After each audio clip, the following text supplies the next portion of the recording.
You know, people always say life begins at 40, which is funny, because when I was 40, life mostly felt like bills, stress, and a sore back. But 60? 60 is when life actually gets interesting. Not because things get easier, but because you finally stop caring about all the nonsense. At 60, you don't live for appearances anymore. You don't care if the neighbors think your lawn looks perfect. You don't care if your shoes match your belt. You don't even care if you forget what you were about to say, because honestly, so did everyone else in the room. That, my friends, is freedom. Now, society has this strange idea that aging is some kind of slow decline, like you're a phone with a dying battery. 100% at 20, 70% at 40, and by 60, you're flashing that red warning sign. But I think it's the opposite. At 20, you're full of energy, but you don't know what to do with it. At 40, you're tired because you're running in circles. And at 60, you finally know what matters. You've deleted all the useless apps from your life. You're running a streamlined operating system, wiser, sharper, and with much better sarcasm. Here's the first superpower you gain at 60, the power of not giving a damn. At 20, you worried about what everyone thought.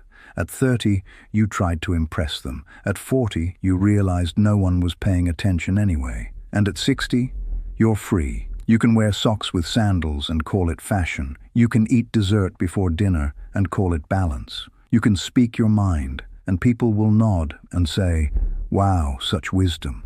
They don't know you've just run out of patience for nonsense.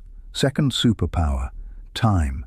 When you're young, time feels endless. So you waste it on things that don't matter. But at 60, you know better. Time becomes precious. Every sunrise, every laugh, every quiet afternoon nap, you don't take them for granted. You know life is short, which makes every moment sweeter. This is when you finally start chasing the things you postponed. Learning to paint, traveling, reading the books that sat on your shelf for years, or maybe just enjoying a cup of tea in silence because you've earned the right to slow down. And then there's wisdom. Oh yes, wisdom is your secret weapon.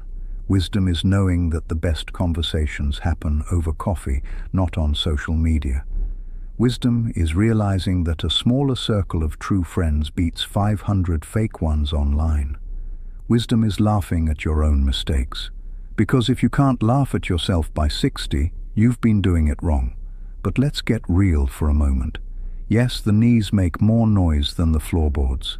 Yes, sometimes you need 2 pairs of glasses just to find your glasses. And yes, your back now has more opinions than your head.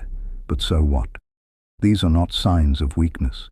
They're signs of life, of all the miles you've walked, the storms you've survived, the adventures you've had. Every wrinkle is proof you smiled. Every gray hair is proof you lived. Here's the deepest truth. 60 is not the end of the book. It's the start of the best chapter. The one where you finally write the story the way you want it. It's the age of honesty, of laughter that comes from the belly, of stories that are worth telling because you've actually lived them. Life after 60 isn't about chasing youth. It's about savoring depth. It's about being silly and wise at the same time. About knowing that perfection is boring, but authenticity, that's gold. So what do I want you to take from this? Dance, even if your knees complain. Laugh, even if it comes out as a wheeze. Dream, even if you have to write it down to remember it tomorrow. Because this is your time. 60 is not the twilight, it's the golden dawn. And here, on Ever 60, we'll remind each other of that truth. With humor, with honesty, and with heart. So welcome. Welcome to the funniest and the deepest chapter of your life.